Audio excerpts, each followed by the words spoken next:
Salam pemirsa, kali ini kita akan membahas tentang apakah munculnya kembali fenomena kekacauan pra-perang dunia ke-1 menandakan resesi ekonomi segera muncul.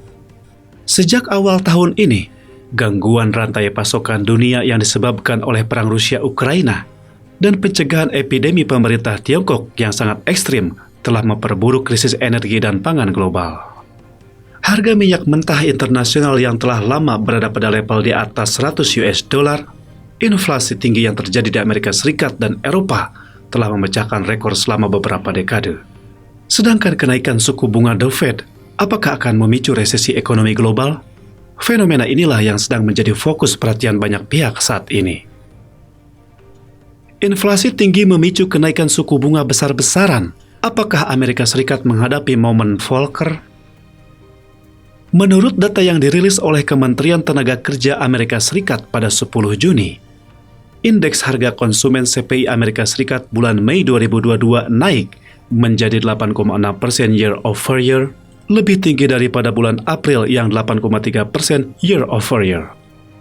Angka CPI tersebut telah mencapai yang tertinggi selama 40 tahun terakhir. Sedangkan data yang dirilis oleh Eurostat pada 17 Juni juga menunjukkan tingkat inflasi di zona euro naik menjadi 8,1% di bulan Mei, melampaui kenaikan bulan April yang 7,4%. Angka inflasi ini juga telah mencapai yang tertinggi sejak diperkenalkannya mata uang bersama sebagai mata uang pembukuan pada tahun 1999.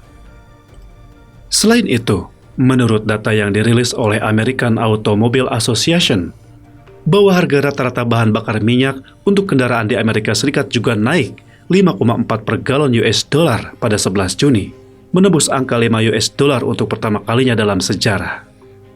Analis memperkirakan harga bensin Amerika Serikat akan tetap tinggi, dan JP Morgan bulan lalu memperkirakan bahwa hingga sekitar bulan Agustus tahun ini, harga bensin eceran Amerika Serikat bisa naik menjadi 6,20 per galon US dollar. Untuk mengekang inflasi yang sangat tinggi, pada 15 Juni, pejabat The Fed setuju untuk menaikkan suku bunga acuan federal ke kisaran 1,5% hingga 1,75% dengan kenaikan sebesar 0,75 poin persentase.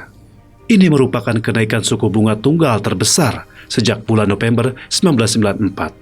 Seluruh 18 orang pejabat The Fed yang hadir dalam rapat penentuan kebijakan pada 15 Juni itu mengharapkan The Fed menaikkan suku bunga setidaknya hingga 3% tahun ini.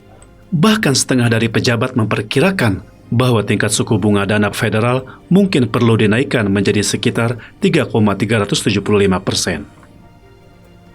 Pada 20 Juni, ekonom Nomura Jepang memperingatkan bahwa ekonomi Amerika Serikat tahun 2022 ini berpotensi mengalami resesi.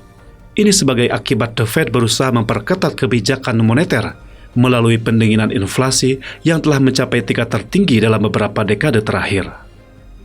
Ekonom Nomura Aichi Ememiya dan Robert Den dalam sebuah laporan menyebutkan bahwa PDB Amerika Serikat akan mulai berkontraksi pada kuartal keempat tahun ini, diikuti oleh 6 kuartal pertumbuhan negatif. Nomura memperkirakan PDB Amerika Serikat akan tumbuh hanya 1,8% pada tahun 2022. Kemudian menyusut 1% pada tahun 2023. Selain itu, tingkat pengangguran di Amerika Serikat akan melonjak dari 3,6% saat ini menjadi lebih dari 5% pada akhir tahun 2023 dan akan melonjak menjadi hampir 6% pada tahun 2024.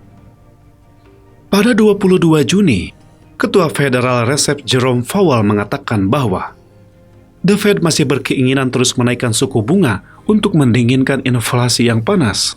Tetapi Powell juga mengakui bahwa langkah yang diambil beresiko memicu resesi. Federal Reserve juga berulang kali menyampaikan tekad untuk melawan inflasi yang sempat membuat panik pasar.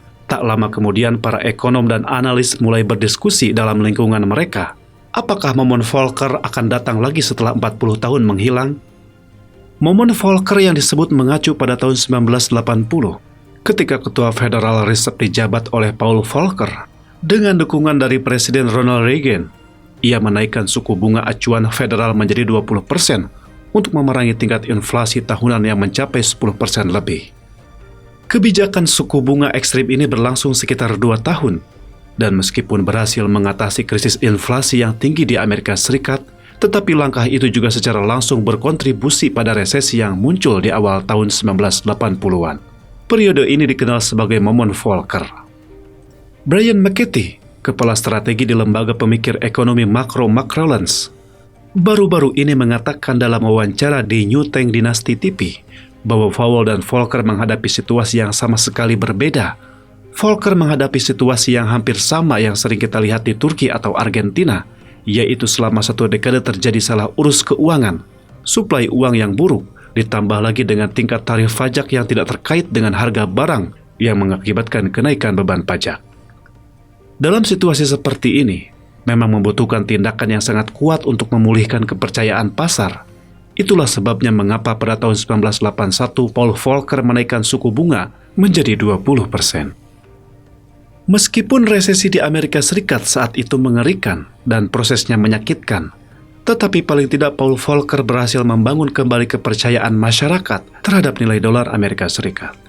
Namun, Brian McCarthy juga mengatakan bahwa inflasi saat ini lebih disebabkan oleh pembengkakan anggaran pemerintah, termasuk mencetak banyak uang demi mendanai pencegahan epidemi, suatu kegiatan ekonomi yang tidak terjadi, atau kegiatan ekonomi yang sia-sia tanpa menghasilkan. Oleh karena itu, kebijakan The Fed menaikkan tingkat suku bunga saat ini dapat dianggap sebagai respon yang tidak berlebihan.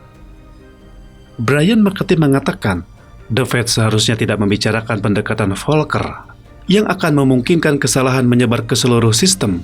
Tidak perlu mengurangi inflasi dari 8% menjadi kurang dari 5%. Kita sebaiknya menunggu beberapa tahun agar kesalahan ini berjalan melalui sistem ekonomi, tetapi tidak dengan cara yang dilakukan Volcker yang akan menyebabkan ekonomi mengalami pendaratan keras hard landing dan memunculkan depresi hebat. Frank Cianci, seorang profesor pemasaran di Sekolah Bisnis Aiken University of South Carolina mengatakan, pada forum elit ini, bahwa uang kertas yang diedarkan berlebihan oleh pemerintah Amerika Serikat, kebijakan energi hijau, dan putusnya rantai pasokan internasional yang terjadi secara menyeluruh merupakan penyebab utama inflasi di Amerika Serikat. Frank Cianci mengatakan bahwa kebijakan energi baru dan apa yang disebut kebijakan sosial yang lebih adil telah memiliki dampak negatif yang sangat besar di Amerika Serikat dan dunia. Contoh paling sederhananya adalah Jerman.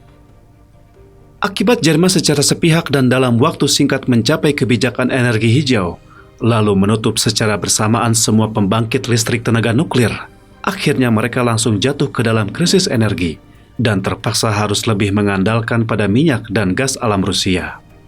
Frank Cianci mengatakan bahwa setelah pecahnya Rusia-Ukraina, Jerman harus melanggar sanksi Uni Eropa terhadap Rusia dan terus membeli minyak dan gas Rusia yang membawa dampak besar terhadap Jerman sendiri dan politik internasional.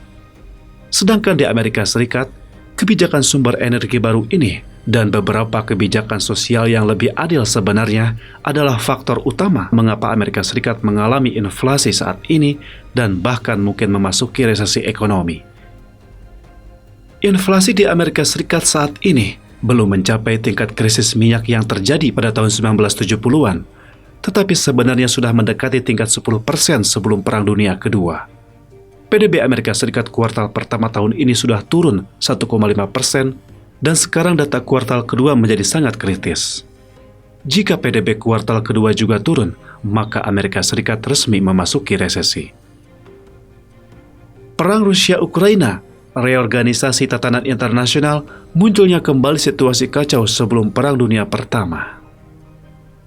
Selain kekhawatiran terhadap munculnya resesi ekonomi akibat inflasi yang tinggi, tatanan politik internasional juga mengalami guncangan besar tahun ini.